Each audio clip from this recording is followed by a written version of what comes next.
Welcome back for another video in the Raw Vegan Common Struggles playlist, video number 7, which I will link the playlist series below in the description box, as well as the link to the Raw Vegan Bundle. The Raw Vegan Bundle is going on for, let's see, what is it, 4 more days, and you can grab that going on for 4 more days. This is all new. It only comes around once a year. Everything is new in there. So if you have purchased bundles before in the past, it is going to be completely different. This was a completely different bundle than any of the other ones before.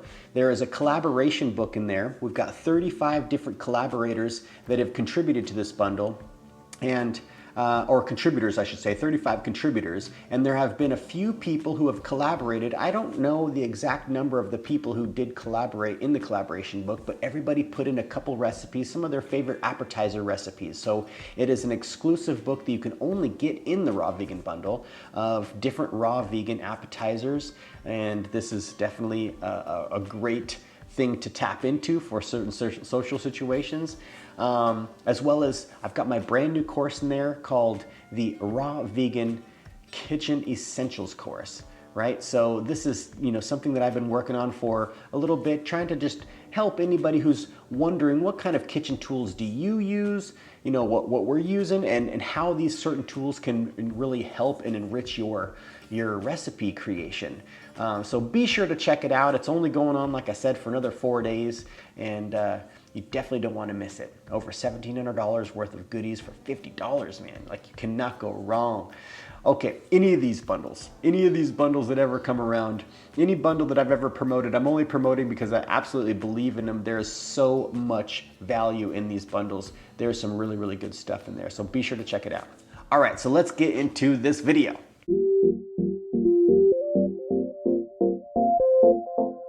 Welcome back to Recalibrate with Nate. In this video, I wanted to go over shopping. The different issues and things that can come up when it comes to shopping. The cost of certain things, the availability of certain things. This can be a struggle. Some people can be like, I can't do the raw vegan diet because I can't get that kind of food over here. I can't do a raw vegan diet because it costs too much. I can't do a raw vegan diet because I have to go shopping like once or twice a week, right? So of course, the why factor is everything. Why do you want to do this? How bad do you really want to do this? And of course, you just do the best you can, right? Like here where we're at, Lisa and I, we're really fortunate. We do get a lot of access to a lot of different foods, but there's foods that we see other people have in their diet or, online that we're like, man, it'd be so nice to be able to get that. We can't really get that over here. We don't have those sorts of things over here. So you just do the best that you can. That would be the number one. Just do what you can. Whether it's organic or not, or it's seedless or not, these sorts of things, you just do the best you can. For Lisa and I, now of course there's definitely, different viewpoints. Everybody's got their own viewpoint on these certain things. But for Lisa and I, we're not real critical on having every single thing that we eat organic. We do eat organic, but we eat mostly, in a lot of ways, I don't know if it would be half and half conventional, half organic, but we don't really stress out on having every single thing that we buy organic. We do buy a lot of organic, but we're not necessarily hunting for everything to be organic out there. Now, of course, we're not real big on the idea that foods need to have seeds in them, so that could be a deterrent for certain people. Certain people maybe not eating enough food because they can't get seeded watermelon. There's seedless watermelon, but they're not going to eat it because maybe they read a study or they just feel that it's not a natural food because it doesn't have the seeds in it. Now these sorts of things, that's something that that's a topic for a different video. Hybridized foods and the crossing of different things over time and how we created these sorts of foods with no seeds in them. And the difference between GMO and hybridized foods. This is, like I said, it's a topic for another video, but we do the best that we can. I'm not going to be scared if something doesn't have seeds in it. Like, I prefer seedless grapes. Like, I don't really like seeded grapes. And I can understand the benefits of eating some of the seeded grapes, but I prefer seedless grapes. So I would rather eat the grape than not eat the grape.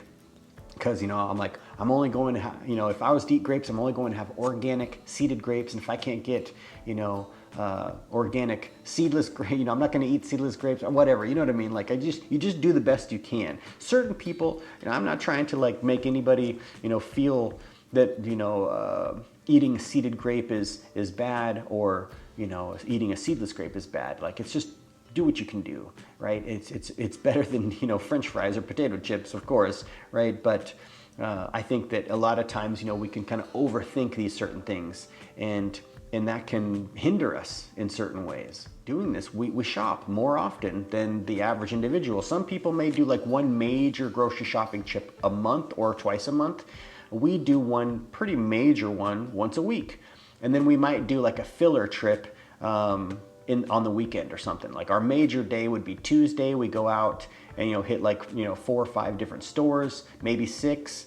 And then on the weekend, we might hit a couple stores just to kind of re-up for a couple things. So you do have to shop a bit more often because the food is perishable. Like, you're eating it, you're going through it, right? So that's one thing that can be kind of something to understand, is you're going to need to shop more often. You can't necessarily buy lettuce and have lettuce stay fresh for weeks in your fridge. Like, it's something that has to be eaten within those, especially if you're buying mixed greens in a container, those things have to be eaten like that day, the next day, or the day after. After that, they start to kind of like, they're not as fresh.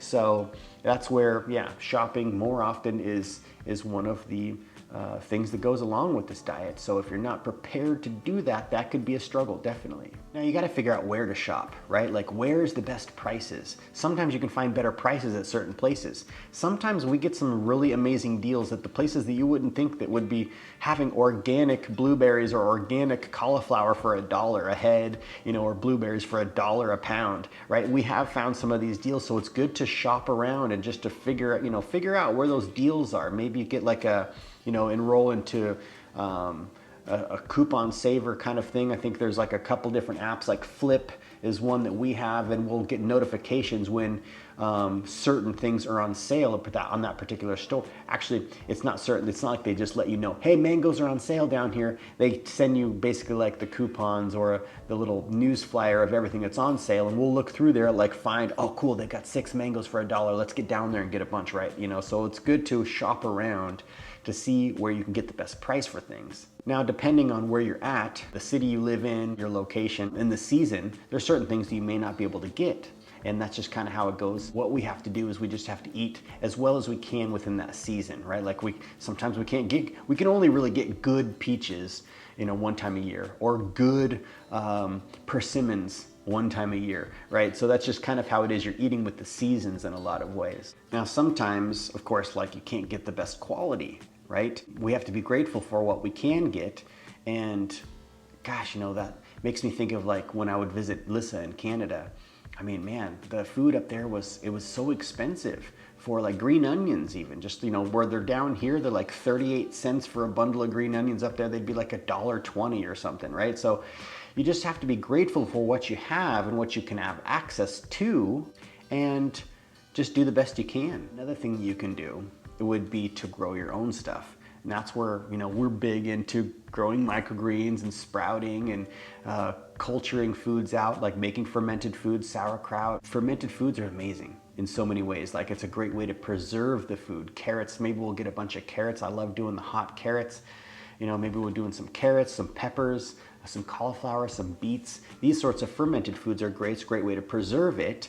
And growing your own food, though, is really empowering in a lot of ways. Like, it's not a lot of work to get some microgreens thrown on a little rack or put on your windowsill, and you've got some fresh food that you grew that you can add into your meals, and that's going to be even better than what you could get at the farmer's market, because you grew it, right? And that's what I love about sprouting too. Like, sprouts, you're able to eat those sprouts anywhere from 24 hours to 5 days later. Like, a day to 5 days, you've got food that you can add into your recipes. And this is really amazing, powerful, fresh food. So learning to grow some of your own food is a great way to supplement some of the things that you may not be able to get. Now, of course, we don't have a yard, so that's why we're growing microgreens in here. We don't have a garden that we have. We've got a farm stand, so we're growing some lettuces. We actually were blessed enough to grab one of those not too long ago. We were, having a great time with that, but it's not enough to feed us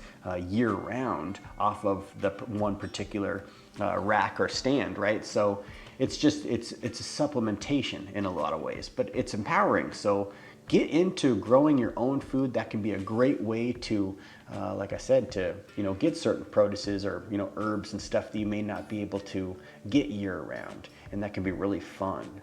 So that would be my tips and tricks, when it comes down to shopping and the cost, availability, these certain things.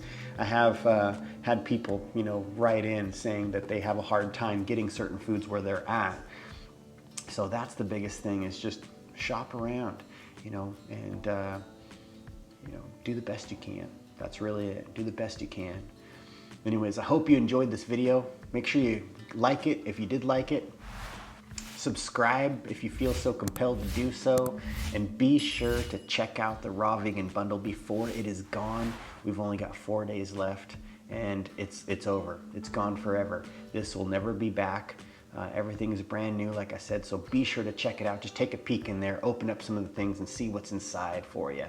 All right, until the next one, love you.